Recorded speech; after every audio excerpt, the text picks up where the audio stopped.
নমস্কার বন্ধুরা, অমিরবের ছোট্ট সংসারে নতুন একটি ব্লগে আপনাদেরকে স্বাগত জানাই। আজকের রেসিপি হলো ইয়াম্মি চিকেন। নামটা আমার নিজেরই দেওয়া। তো আপনারা দেখলেন আমি চিকেনটাকে অলরেডি ম্যারিনেট করে রেখেছি। আর এখানে আমি অলরেডি পেঁয়াজটাকে কুচিয়ে নিয়েছি। আদা, লঙ্কা, রসুন এবং টমেটো সবকটাকে আমি অলরেডি কেটে নিয়েছি। তো কথাই বলে যে কাটা আর বাটা থাকলে রান্না করতে বেশি সময় লাগে না। তো যেদিনের ব্লগটা শেয়ার করছি সেই দিনটা ছিল 7ই আগস্ট, দুপুর প্রায় 12:30। তো আমি অলরেডি কড়াইয়ে তেলটা গরম করে নিয়ে আলুটাকে ভেজে নিচ্ছি। আলুটাকে ভাজার সময়তে আমি নুন, হলুদ আর একটু কাশ্মীরি লঙ্কার গুঁড়ো দিয়েছিলাম, যাতে এটা কালারটা খুব সুন্দর আসে। তো এই ক্ষেত্রে আলুটা ভাজতে ভাজতেই আমি একটা পেস্ট বানিয়ে নিই, যেখানে আমি অলরেডি আদা, রসুন, লঙ্কা এটার একটা পেস্ট বানিয়েছিলাম, আর টমেটোটাকে আমি একটা আলাদা করে পেস্ট করে করেছিলাম। ততক্ষণ আলুটা আমার ভাজা হোক। আলুটা ভাজতে আমার একটু সময় বেশিই লাগছে, কারণ আমি গ্যাসের যে ফ্লেমটা রয়েছে ওটাকে লো করেই ভাজছিলাম। তো এরপরে আমি পেঁয়াজটাকে দিয়ে দিলাম।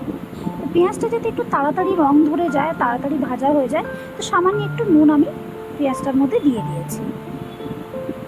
তো পেঁয়াজটাকে আমি খুব ভালো করে আগে ভেজে নেব। তো বন্ধুরা, আপনারা কে কোথা থেকে এই ভিডিওটা দেখছেন কাইন্ডলি আমাকে জানাবেন একটু। আর আমাকে একটু আমার ভিডিওটাকে একটু আপনারা দেখবেন বিনা স্কিপে, যাতে আমিও আরও নতুন নতুন ভিডিও করতে উৎসাহ পাই।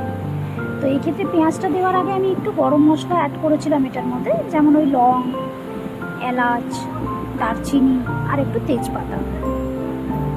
তো তারপরে পেঁয়াজটাকে লাল লাল করে ভেজে নেওয়ার পরে আমি তার মধ্যে আদা, লঙ্কা আর যে রসুনের পেস্টটা আমি অলরেডি তৈরি করে রেখেছিলাম সেটাকেই আমি এটার মধ্যে দিয়ে দিচ্ছি। তো এটা দিয়ে দেওয়ার পরও আমি ওটাকে 2-3 মিনিট ধরে ভালো করে কষিয়ে নেব, যাতে আদা রসুনের যে কাঁচা গন্ধটা থাকে সেটা যেন চলে যায়।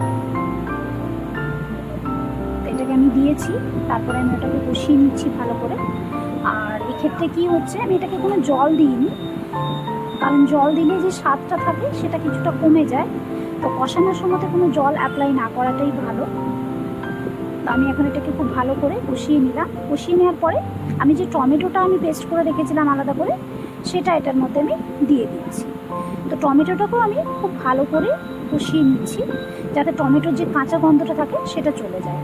তো কথাতেই বলে যে যে কোনো রান্নার ক্ষেত্রেই যদি আমরা ভালো করে কষিয়ে নিই তারপরে রান্নাটা করি, তাহলে কিন্তু সেই রান্নার একটা আলাদা স্বাদ আসে। তো সেই হিসাবে আমি এটাকে কষিয়ে নিচ্ছি। তো বন্ধুরা, আপনাদেরকে জানাতে চাইবো যে বলে না যে মানুষের কি হয়, যে সময় অনুযায়ী মানুষকে সেই পরিবর্তিত হতে হয়। তো আমি যে আজকে রান্না করছি এটা আমার কাছেও এক কথাতে স্বপ্ন, কারণ আমি বিয়ের আগে কোনো রকম কোনো রান্না বান্না করতে পারতাম না। এটা পারতাম না বলতে মা কোনোদিনও রান্নাঘরে যেতেই দেয়নি, তো সেই হিসাবেই পারতাম না। বাট আস্তে আস্তে শিখছি। সেখানে আমার স্বামীরও একটা অবদান রয়েছে। আমার স্বামী খুব ভালো একজন কুক, তো আমাকে হাতে ধরেই স্বামী বলতে পারেন শিখিয়েছে। তো সেই জায়গা থেকে আমি খুব লাকি। তো এখানে এক এক করে আমি গুঁড়ো মশলাগুলো দিয়ে দিচ্ছি। হলুদ গুঁড়ো ছিল, ধনে গুঁড়ো, জিরে গুঁড়ো, লবণ এবং চিকেন মশলার গুঁড়োটা, এগুলো দিয়ে আমি আরও কিছুক্ষণ মশলাটাকে ভালো করে কষিয়ে নেব। তো এই চিকেন রান্নাটাও আমি আমার স্বামীর কাছ থেকেই শিখেছি। আগে আমি ছিলাম স্বামীর হেল্পিং হ্যান্ড, স্বামী রান্না করতো, আমি দাঁড়িয়ে দাঁড়িয়ে দেখতাম।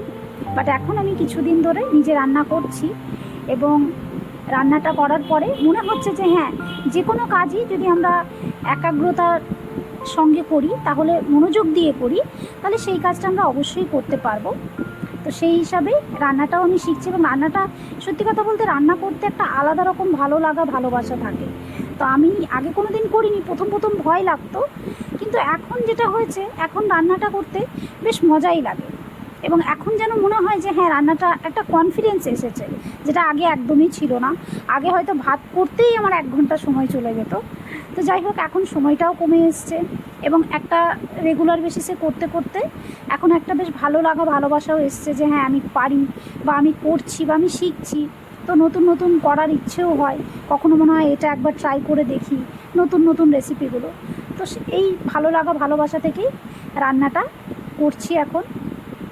তো আশা করব যে আপনাদের এই ভিডিওটা আপনারা দেখবেন এবং আপনাদের যদি ভালো লাগে থাকে তাহলে কাইন্ডলি ভিডিওটাকে লাইক শেয়ার এবং কমেন্ট করবেন। তো আমার মশলাটা পুরো ভালো করে কষানো হয়ে গেছে। এরপর আমি যে ম্যারিনেট করে রেখেছিলাম চিকেনটা ওটার মধ্যে দিয়ে দিলাম। তো চিকেনটা ম্যারিনেট করেছিলাম বলতে চিকেনটাকে ভালো করে পরিষ্কার করে ধুয়ে নিয়েছিলাম।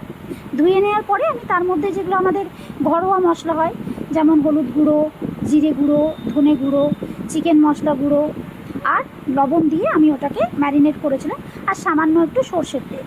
আজকের দিকে আমি দইটা দিইনি, কারণ দইটা আমরা রেগুলার বেসিসে চিকেনের মধ্যে দিই না, তবে দইটা দিলেও কিন্তু খেতে খারাপ লাগে না, বেশ ভালোই লাগে। তো সেক্ষেত্রে আমি আজকে দইটা দিইনি, বাট অন্যান্য দিন মাঝে মধ্যেই দই দিয়েও বানাই। তো চিকেনটা খুব ভালো করে কষিয়ে নিচ্ছি। চিকেনটা করতে একটা সুবিধা হয়, চিকেনটা একটা যদি আমি টাইমে করতে খুবই কম সময় লাগে। তো টাইম সাপেক্ষ যদি ব্যাপার থাকে যে সময় হাতে খুব কম, তো সেক্ষেত্রে ধরুন এই 12টা 12:30 নাগাদ আমি ওটাকে বসিয়ে আমার 1:30টার মধ্যে ওটা মোটামুটিভাবে কমপ্লিট হয়ে যায়। তাও ওটা অতটা সময়ও লাগে না। তো সেক্ষেত্রে এটাকে পুরোপুরি মোটামুটি আমার কষানো হয়ে গেছে। এরপরে আমি যে ভেজে রাখা আলুগুলো আমার ছিল সেগুলোকে আমি এটার মধ্যে দিয়ে দেব। তারপরে আরও কিছুক্ষণ আমি ওটাকে নেড়ে নেব।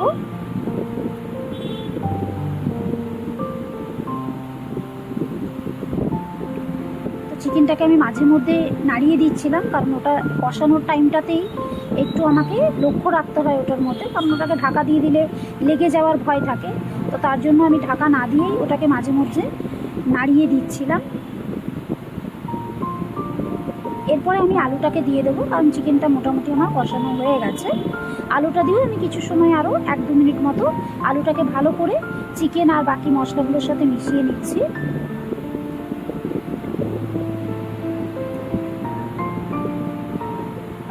ভালো করে ওটা মিশিয়ে নিই।